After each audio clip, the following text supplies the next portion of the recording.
ഒരു സുപ്രധാന സംഭവം ഈ ഖതീബുൽ ബഗ്ദാദി താരീഖ് ബഗ്ദാദിൽ രേഖപ്പെടുത്തിയ ഒരു വിഷയമുണ്ട്. അത് അന്ന് രാജകൊട്ടാരത്തിൽ അൽ ഖലീഫ അൽ വാസിഖു ബില്ല ഭരണം നടത്തുമ്പോൾ രാജകൊട്ടാരത്തിൽ നടന്നൊരു അനുഭവം അൽ വാസിഖ് ബില്ലൻ്റെ മകൻ മുഹമ്മദ് ഇബ്നുൽ വാസിഖ് നിവേദനം ചെയ്യുന്നതാണ് ഖതീബുൽ ബഗ്ദാദി ഉദ്ധരിക്കുന്നത്. എന്താ വിഷയം? അൽ വാസിഖ് ബില്ല എന്ന് പറഞ്ഞാൽ ഈ അബ്ബാസി ഖിലാഫത്തിൽ അതിന് രണ്ട് ഘട്ടങ്ങളാണ്. ഒന്ന് അബുൽ അബ്ബാസ് സഫാഹ് മുതൽ ഈ പറയുന്ന അൽ വാസിഖ് ബില്ല വരെയുള്ള ഒരു ഭരണകാലഘട്ടം. പിന്നെ ഈ അൽ വാസിഖ് ബില്ലൻ്റെ മകൻ അൽ മുതവക്കിൽ അലല്ല മുതൽ അങ്ങോട്ട് അബ്ബാസി ഖിലാഫത്ത് അവസാനിക്കുന്നത് വരെയുള്ള രണ്ടാം ഘട്ടം. ഏതായാലും ഈ ഒന്നാം ഘട്ടത്തിൻ്റെ പ്രത്യേകത, അബ്ബാസി ഖിലാഫത്തിൻ്റെ ഒന്നാം ഘട്ടത്തിൻ്റെ പ്രത്യേകത, ഈ ഒന്നാം ഘട്ടത്തിൻ്റെ ഒടുവിൽ അഹ്ലുസുന്നത്തി വൽ ജമാഅത്ത് ഏറ്റവും കൂടുതൽ പരീക്ഷിക്കപ്പെട്ട ഒരു കാലമായിരുന്നു അത്. ഭരണാധികാരികളും ഭരണകൂടത്തിൻ്റെ സർവ്വശക്തികളും അഹ്ലുസുന്നക്കെതിരിൽ നിലയുറപ്പിക്കാന്ന് പറഞ്ഞാൽ ആലോചിച്ച് നോക്കിയേ. അന്ന് അഹ്ലുസുന്നത്തി വൽ ജമാഅത്തിൻ്റെ പണ്ഡിതന്മാർ വീർപ്പുമുട്ടി. അവർ അതിതീക്ഷണമായി പരീക്ഷിക്കപ്പെട്ടു. ഇമാം അഹ്മദ് ബിൻ ഹംബൽ, ഇമാം ബുഖാരിയൊക്കെ ജീവിച്ച കാലമാണ് അല്ലേ. എത്രയോ അഹ്ലുസുന്നത്തി വൽ ജമാഅത്തിൻ്റെ പണ്ഡിതന്മാർ ദാരുണമായി കൊല്ലപ്പെട്ടു. വലിയ ഫിത്തന മുസ്ലിമീങ്ങൾക്കിടയിലുണ്ടായി.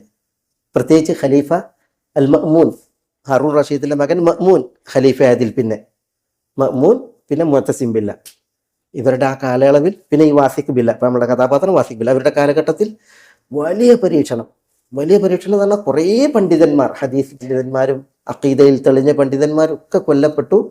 ഭരണാധികാരിയുടെ ചമട്ടി പ്രയോഗത്തിന് ഇരയായി വലിയ പരീക്ഷണം. ആ പരീക്ഷണം തീരുന്ന ഒരു വിഷയമാണ് നമ്മളുടെ ഈ വിഷയം. ഖൽഖുൽ ഖുർആന്റെ വിഷയമാണ്. വിശുദ്ധ ഖുർആൻ അള്ളാഹുവിൻ്റെ സൃഷ്ടിയാണോ അല്ലേ എന്നുള്ള ആ വിഷയം. ബിദഈ കക്ഷികൾ അവർ അള്ളാഹുവിൻ്റെ സിഫത്തിനെ നിഷേധിക്കും, വിശേഷണത്തെ നിഷേധിക്കും. വിശുദ്ധ ഖുർആൻ അള്ളാഹിൻ്റെ കലാമാണ്. അള്ളാഹു പറഞ്ഞില്ലേ, ഹത്താ യസ്മഅ കലാം, അള്ളാഹിൻ്റെ കലാം കേൾക്കുന്നത് വരെ ഖുർആനെ കുറിച്ചാണ്, അള്ളാഹിൻ്റെ കലാമാണ്. അപ്പോൾ അള്ളാഹുവിൻ്റെ വിശേഷണത്തെ നിഷേധിക്കുന്നവർക്ക് എന്ത് വേണം? അള്ളാഹിൻ്റെ കലാം എന്ന വിശേഷണത്തെയും നിഷേധിക്കണം. അതുകൊണ്ട് തന്നെ പിന്നെ അവർ വിശുദ്ധ ഖുർആൻ അള്ളാഹുവിൻ്റെ സൃഷ്ടിയാണ്, അള്ളാഹുവിൻ്റെ സിഫത്തല്ല എന്ന നിലയ്ക്ക് എന്ത് ചെയ്തു? അവരുടെ ആദർശം പറഞ്ഞു. വിശുദ്ധ ഖുർആൻ അള്ളാഹുവിൽ നിന്ന് അവതീർണമാണ്, അള്ളാഹുവിൻ്റെ സൃഷ്ടിയല്ല. ഇപ്പം മൂസ അലൈഹി സ്വലാത്തു വസ്സലാമിയോട് അള്ളാഹു സംസാരിച്ചില്ലേ, കല്ലം അള്ളാഹു മൂസ തക്ലീമ, അള്ളാഹു സംസാരിച്ചു മൂസ അലൈഹി സ്വലാത്തു വസ്സലാമിയോട്. അപ്പോൾ ഈ ബിദഈകൾ പറഞ്ഞ എന്താ? അത് അള്ളാഹു സംസാരിച്ചല്ല, പിന്നെയോ മൂസ അലൈഹി സ്വലാത്തു വസ്സലാം വൃക്ഷത്തിൻ്റെ അടുക്കലേക്ക് ചെന്നപ്പോൾ അള്ളാഹു വൃക്ഷത്തിൽ സംസാരത്തെ സൃഷ്ടിച്ചു, എന്നിട്ട് വൃക്ഷമാണ് മൂസയോട് സംസാരിച്ചത്. അള്ളാഹു നേരിട്ട് സംസാരിച്ചു പറയുന്നതിന് പകരം സംസാരം അള്ളാഹു വൃക്ഷത്തിൽ സൃഷ്ടിച്ചിട്ട് ആ വൃക്ഷമാണ് മൂസയോട് സംസാരിച്ചത്. അങ്ങനെയാണ് അവരുടെ വ്യാഖ്യാനം. അല്ലെങ്കിൽ പിന്നെ കല്ലമ എന്നുള്ളതിന് നോവിച്ചു എന്നർത്ഥമുണ്ട്, വേദനിപ്പിച്ചു. കല്ലമ അല്ലാഹു മൂസ തക്ലീമ, അങ്ങനെ നോവിച്ചു എന്ന ദുർവ്യാഖ്യാനിച്ചവരുണ്ട്. എന്തായാലും അതൊക്കെ കൊടുത്ത അപരാധമാണ്.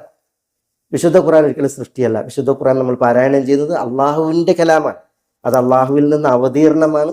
അതൊരിക്കലും അള്ളാഹുവിൻ്റെ സൃഷ്ടിയല്ല. അള്ളാഹിൻ്റെ സൃഷ്ടിയാണെന്ന് പറഞ്ഞിട്ടുണ്ടെങ്കിൽ അള്ളാഹുവിൻ്റെ പിന്നെ വിശേഷണങ്ങൾ അള്ളാഹിൻ്റെ സൃഷ്ടി എന്ന് പറയും. അള്ളാഹു ഉള്ളപ്പോൾ ഉള്ളതാണ് അള്ളാഹിൻ്റെ വിശേഷണങ്ങളും. ഏതായാലും ഈ ഒരു വിഷയത്തിൽ അന്നത്തെ ഭരണാധികാരികൾ മുഅ്തസിം ബില്ലയാകട്ടെ, പിന്നെ അതിനു മുമ്പ് മഅ്മൂൻ, ഖലീഫ മഅ്മൂൻ ആകട്ടെ, ഇവരൊക്കെ ബിദഈ കക്ഷികളുടെ പക്ഷത്തായിരുന്നു. അവർക്ക് വേണ്ടി അധികാരം ഉപയോഗപ്പെടുത്തുന്നവരായി. അഹ്ലുസുന്ന വലിയ പരീക്ഷണത്തിൽപ്പെട്ടു. ഈ അൽ വാസിഖ് ബില്ല ഭരണം നടത്തുന്ന കാലഘട്ടം ഹിജ്റയുടെ 227 മുതൽ 32 വരെയാണ് ഉള്ളത് വാസിഖ് ബില്ലൻ്റെ ഭരണകാലം. അദ്ദേഹം ഭരിക്കുന്ന ആ കാലത്ത് ഒരു സംഭവം, അത് മകൻ മുഹമ്മദ് റിപ്പോർട്ട് ചെയ്യാണ്. വാസിഖ് ബില്ല എന്നുള്ളത് അദ്ദേഹത്തിൻ്റെ വിളിപ്പേരാണ്. അദ്ദേഹത്തിൻ്റെ പേര് ഹാറൂൻ, വിളിപ്പേര് അബൂ ജാഫർ ഹാറൂൻ അൽ വാസിഖ് ബില്ല എന്നാണ് അദ്ദേഹത്തിൻ്റെ മുഴുവൻ പേര്. ഹാറൂൺ റഷീദ് ഉണ്ടല്ലോ, വല്യാപ്പൻ, അദ്ദേഹത്തിൻ്റെ വല്യാപ്പയാണ് ഹാറൂൺ റഷീദ്, വല്യാപ്പാൻ്റെ പേരാണ് ഇദ്ദേഹത്തിന്. ഏതായാലും വിഷയം എന്താ?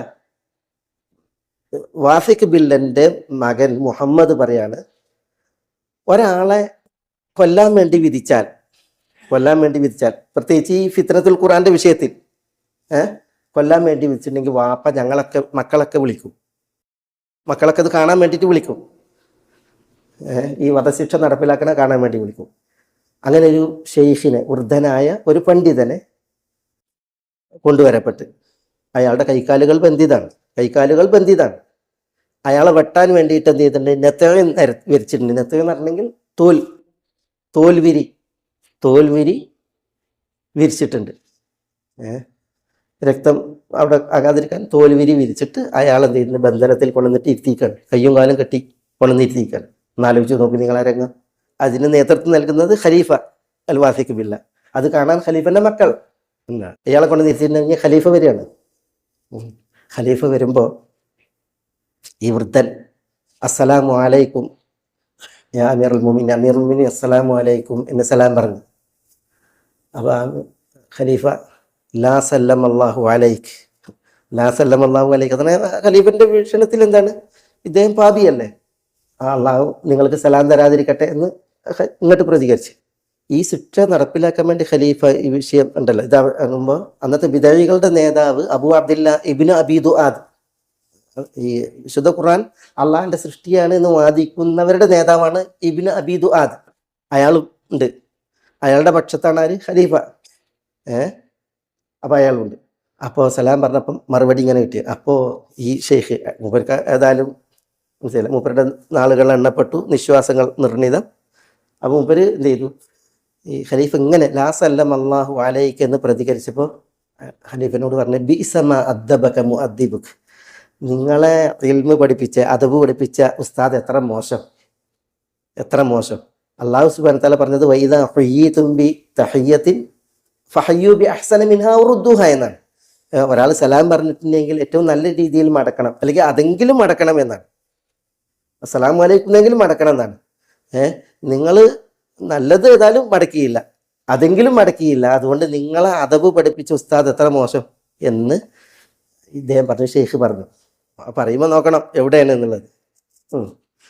അപ്പൊ ഈ വിധകളുടെ നേതാവുണ്ടല്ലോ ഇബ്നു അബീ ദുആദ്, അദ്ദേഹം പറയാണ് അമീറുൽ മുഅ്മിനീൻ, അദ്ദേഹം ഒരു സംസാരപ്രിയനാണ് തോന്നുന്നത്. അപ്പൊ നമുക്ക് എന്ത് ചെയ്യാം, ഒരു സംവാദമാക്കാം എന്നുള്ള ആൾക്ക് പറഞ്ഞു. അപ്പൊ ഉടനെ ഖലീഫ അദ്ദേഹത്തോട് പെട്ടെന്ന് വെട്ടണ്ട, ഒന്ന് സംവാദം നടത്തിയിട്ട് വെട്ടാം എന്നതാണ് അയാൾ പറഞ്ഞത്. ആര്, ബിദഈ നേതാവ് പറഞ്ഞു, ഇബ്നു അബീ ദുആദ്. അപ്പോൾ ഉടനെ ഖലീഫ അയാളോട് മാ ഖൗലുക ഫിൽ ഖുർആൻ, ഖുർആനെ കുറിച്ച് നിങ്ങളുടെ വാദം എന്താണ്? ആദ്യത്തെ ചോദ്യം ആര്, ഖലീഫ ഇയാളോട്, ഈ വൃദ്ധനായ ഷെയ്ഖിനോട്, വൃദ്ധനായ പണ്ഡിതനോട്. അപ്പോൾ ഉടനെ അദ്ദേഹം അമീറുൽ മുഅ്മിനീൻ ലം തൻസിഫിനി, വലിയ സ്വാൽ, അമീറുൽ മുഅ്മിനീൻ ഒരു നമ്മളെ സംവാദമല്ലേ, അതിൽ നിങ്ങളൊരു നീതി പാലിച്ചില്ല. എനിക്കും ചോദിക്കാൻ അവസരം ഉണ്ടല്ലോ, നിങ്ങൾക്ക് മാത്രം ഇങ്ങോട്ടല്ലല്ലോ, നിങ്ങൾക്ക് അങ്ങോട്ട് ചോദിക്കാനും ഒരു അവസരം ഉണ്ടല്ലോ, സംവാദമാകുമ്പോൾ അങ്ങനെയല്ലേ, പാലം വെച്ചാൽ അങ്ങോട്ടും ഇങ്ങോട്ടും നടക്കാറില്ലേ. നിങ്ങളൊരു നീതി കാണിച്ചില്ല, വലിയ സ്വാൽ, എനിക്കും ചോദിക്കാൻ അവസരമുണ്ട് എന്ന് പറഞ്ഞു. അപ്പോൾ ഖലീഫ എന്ത് ചെയ്ത് ചോദിക്കാൻ പറഞ്ഞു, അദ്ദേഹത്തോട് ചോദിക്കാൻ പറഞ്ഞു. അപ്പോൾ അദ്ദേഹം ഇങ്ങോട്ട് തിരിച്ച് മാ ഖൗലുക ഫിൽ ഖുർആൻ, ഖുർആനെ കുറിച്ച് നിങ്ങളുടെ വാദം എന്താണെന്ന് ഖലീഫിനോട് ഇങ്ങോട്ട്. അപ്പോൾ ഖലീഫ എന്താ പറയാ, അൽ ഖുർആൻ മഖ്ലൂഖ്, ഖുർആൻ സൃഷ്ടിയാണ് എന്ന് പറഞ്ഞു. അപ്പോൾ ഉടനെ അദ്ദേഹം ഹാദാ ഷൈഉൻ ഖദ് അലിമഹു അന്നബി സല്ലല്ലാഹു അലൈഹി വസല്ലം വ അബൂബക്കർ വ ഉമർ വ ഉസ്മാൻ വ അലി വൽ ഖുലഫാഉ റാഷിദു.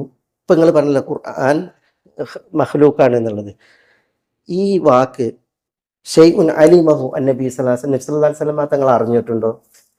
വ അബൂബക്കർ വ ഉമർ വ ഉസ്മാൻ വ അലി വൽ ഖുലഫാഉ റാഷിദു, അബൂബക്കർ ഉമർ ഉസ്മാൻ അലി ഖുലഫാഉ റാഷിദീൻ റളിയല്ലാഹു അൻഹും ഇവരറിഞ്ഞിട്ടുണ്ടോ? ഔ ലം യഅലമു, അതല്ല അവർക്ക് ഇതറിയില്ലായിരുന്നോ? ചോദിക്കാം. അപ്പം എന്താ ഖലീഫ പറയാ, അറിഞ്ഞിട്ടുണ്ട് എന്ന് പറഞ്ഞാൽ എവിടെ റിപ്പോർട്ട് ചെയ്തത്, അല്ലെങ്കിൽ ആരാ റിപ്പോർട്ട് ചെയ്ത് പറയണ്ടേ? പറഞ്ഞു ലം യഅലമു, അവരറിഞ്ഞിട്ടില്ല എന്ന് പറഞ്ഞു, അവരറിഞ്ഞിട്ടില്ല എന്ന് പറഞ്ഞു. അപ്പോൾ ഉടനെ ആ ബന്ധനത്തിലുള്ള ഷെയ്ഖ് പറയാണ് സുബ്ഹാനല്ലാഹ് ഷൈഉൻ ലം യഅലംഹു റസൂൽ നബി സല്ലല്ലാഹു അലൈഹി വസല്ലം അബൂബക്കർ വ ഉമർ വ ഉസ്മാൻ വ അലി അൻത അലിംതഹു. സുബ്ഹാനല്ലാഹ്, അല്ലാഹു പരിശുദ്ധനാന്റെ പരിശുദ്ധിയെ വാഴ്ത്തുന്നു. ഒരു വിഷയം അത് നബി സല്ലല്ലാഹു അലൈഹി വസല്ലം തങ്ങൾ അറിഞ്ഞിട്ടില്ല, അബൂബക്കർ അറിഞ്ഞിട്ടില്ല, ഉമർ അറിഞ്ഞിട്ടില്ല, ഉസ്മാനും അലി ഇവരൊന്നും അറിഞ്ഞിട്ടില്ല. പക്ഷെ നിങ്ങളത് അറിഞ്ഞോ? അവരൊന്നും അറിയാത്തൊരു സംഗതി നിങ്ങൾ അറിഞ്ഞ് മനസ്സിലാക്കിയോ എന്ന് സുബ്ഹാനല്ലാഹ് പറഞ്ഞിട്ട് പ്രതികരിച്ച്. അപ്പോൾ ഫഹജിൽ എന്നാണ്. ഹജിൽ എന്ന് പറഞ്ഞാൽ എന്താ?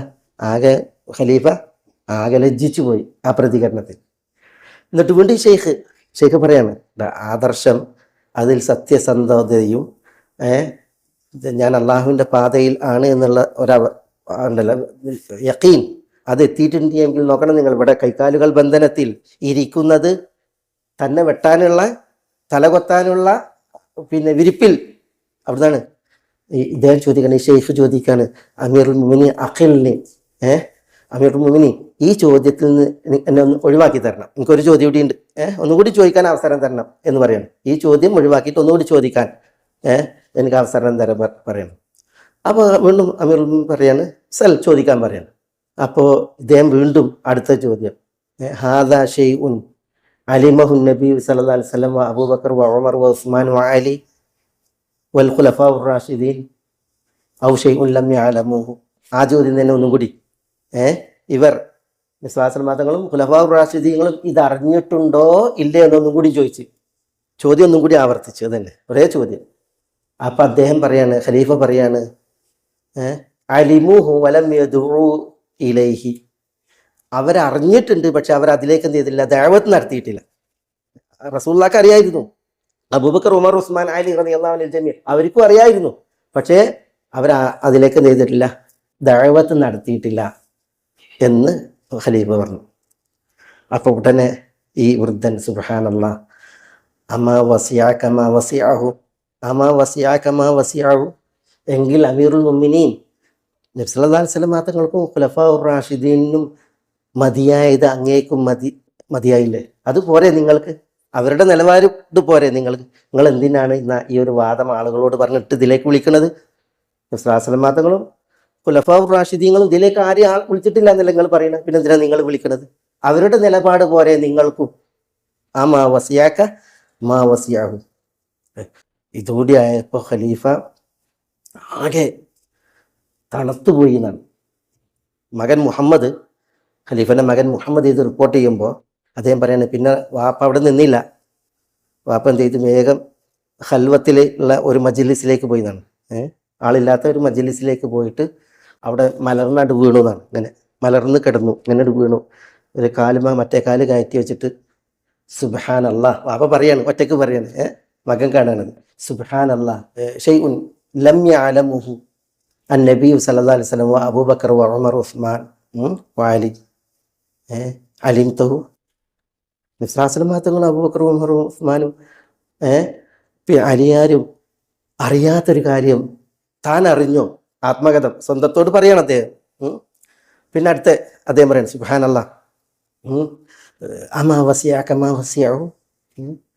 നിസ്ലാസ്ലമാങ്ങൾക്കും ഖുലഫാഉർ റാഷിദീനും ഒരു നിലപാടുണ്ട് ഈ വിഷയത്തിൽ, ആ നിലപാട് പോരെ താങ്കൾക്കും? സ്വന്തത്തോട് പറയാണ്. എന്നിട്ട് ഖലീഫ അവിടെ നിന്ന് കൽപ്പിച്ചു എന്നാണ്, കൊല്ലം ബന്ധനത്തിനാക്കിയ ആളുണ്ടല്ലോ, അദ്ദേഹത്തിന്റെ ബന്ധനത്തിൽ നിന്ന് മോചിപ്പിക്കാൻ 400 ദീനാർ പാരിതോഷികം നൽകാൻ, 400 ദീനാർ പാരിതോഷികം നൽകാൻ പറഞ്ഞു. ആ ശേഖിനെ ബന്ധനത്തിൽ നിന്ന് അദ്ദേഹം മോചിപ്പിക്കാൻ കൽപ്പിച്ചു. അങ്ങനെ അദ്ദേഹം മോചിതനായി പോയി. അതെ, അതോടുകൂടി ഇവിടെ മറ്റേ ആളുണ്ട്, ആരാ? ഇബ്നു അബീ ദുആദുണ്ട്, വിധവികളുടെ നേതാവ്. അയാൾ ഈ ചോദ്യത്തിനും പിന്നെ അയാൾ ഇതിന് പകച്ചു ഉത്തരം മുട്ടിയെന്നാണ്. ഉത്തരം മുട്ടി. അതോടുകൂടി എന്ത് ചെയ്തു, പിന്നെ വിധവികളുടെ ശൗര്യം തീരെയാണ്. ശരിക്ക് ഖൽഖുൽ ഖുർആന്റെ വിഷയത്തിൽ അഹ്ലു സുന്ന തല ഉയർത്തിയത് ഈ അൽ വാസിഖ് ബില്ലന്റെ മകൻ അൽ മുതവക്കിൽ അലല്ലയുടെ കാലത്താണ് എന്നാണ് പറയാം. പക്ഷേ ഈ സംഭവം നടന്നത് മുതൽ അൽ ഖലീഫ അൽ വാസിഖ് ബില്ല വിധവികളിൽ നിന്ന് അകന്ന് അഹ്ലു സുന്നത്ത് വൽ ജമാഅത്തിന്റെ നിലപാടിൽ ഈ ഒരു വിഷയത്തിൽ വന്നിട്ടുണ്ട് എന്നാണ് ഈ ചരിത്രം രേഖപ്പെടുത്തി. ഇത് ഖതീബുൽ ബഗ്ദാദി ഉദ്ധരിച്ചതാണ്, ഇബ്നു കസീർ താരീഖിനും നൽകിയിട്ടുണ്ട്. പക്ഷേ ചരിത്രം സൂക്ഷ്മമായി വായിക്കുന്നവർ അൽ വാസിഖ് ബില്ല മുതൽ അഹ്ലു സുന്നത്ത് വൽ ജമാഅത്തിന്റെ അഖീദ എന്ത് ചെയ്തു, അത് പിന്നീട് ചരിത്രത്തിൽ സ്ഥാനം നേടി തുടങ്ങി എന്നുള്ളതാണ്. പക്ഷെ ഇദ്ദേഹത്തിന്റെ മകൻ അൽ വാസിഖ് ബില്ലന്റെ മകൻ മുതവക്കിൽ അലല്ലാഹ് വന്നപ്പോൾ അദ്ദേഹത്തിന് തീർത്തും ഒരു വേള വാപ്പാന്റെ ഉണ്ടല്ലോ, വാപ്പാനിൽ നിന്നുള്ള പിന്നെ സ്വാധീനവും അധ്യാപനമായിരിക്കാം. മുതവക്കിൽ അലല്ലാഹ് വന്നതോട് കൂടിയിട്ട് വല്യാപ്പന്മാരുടെ മഅ്മൂന്റെ മുഅ്തസിം ബില്ലന്റെ ഒക്കെ ഉണ്ടല്ലോ, അവരുടെ നിലപാടൊക്കെ പറ്റേ വേരറ്റു എന്നുള്ളതാണ് ഈ വിഷയത്തിൽ. ബിദഈകൾ തലതാഴ്ത്തി, അഹ്ലുസുന്ന തല ഉയർത്തി പിന്നീട് കഴിഞ്ഞു എന്നുള്ളതാണ് ചരിത്രം. ഞാനിവിടെ പറഞ്ഞു വരുന്നത്, നമ്മുടെ സച്ചരിതരായ മുൻഗാമികളൊക്കെ ഒരു അവരുടെ അറിവിൽ, അനുഭവത്തിൽ ഒരു കുറവ് അല്ലെങ്കിൽ ഒരു പോരായ്മ അല്ലെങ്കിൽ എന്തെങ്കിലും ഒരു ന്യൂനത, ഒരു വീഴ്ച അത് അനുഭവിക്കുമ്പോൾ അവിടെയായിരുന്നു പ്രത്യേകിച്ച് എന്ത്? സുബ്ഹാനല്ലാഹ്, സുബ്ഹാനല്ലാഹ്. അതെന്തിന്? കുറവുകൾ, പോരായ്മകൾ, പരിമിതികൾ അതായിരിക്കാം, അത് പടപ്പുകൾക്കാണ്. പടച്ച റബ്ബിനെ സംബന്ധിച്ചിടത്തോളം അള്ളാഹു അന്യൂനൻ, പോരായ്മകളില്ലാത്തവൻ, കുറവുകളില്ലാത്തവൻ. അത് നമ്മൾ എപ്പോഴും എന്ത് ചെയ്യണം? നമ്മളുടെ മനസ്സിൽ തട്ടി അതരങ്ങൾ കൊണ്ട് പറഞ്ഞുകൊണ്ടിരിക്കണം സുബ്ഹാനല്ലാഹ്. തസ്ബീഹ് നമ്മൾ നിർവഹിക്കണം എന്നുള്ളതാണ്. അള്ളാഹുവിനെ വിശുദ്ധപ്പെടുത്താൻ ഏറ്റവും കരണീയമായ പ്രയോഗമാണ് സുബ്ഹാനല്ലാഹ്, സുബ്ഹാനല്ലാഹ്, തസ്ബീഹ് എന്നുള്ളതാണ് നമ്മൾ ഇവിടെ പ്രത്യേകം വായിക്കേണ്ട ഒരു വിഷയം. ഇന്ന ഹാദിഹി തദ്കിറ ഫമൻ ശാഅ അത്തഖദ ഇലാ റബ്ബിഹി സബീല.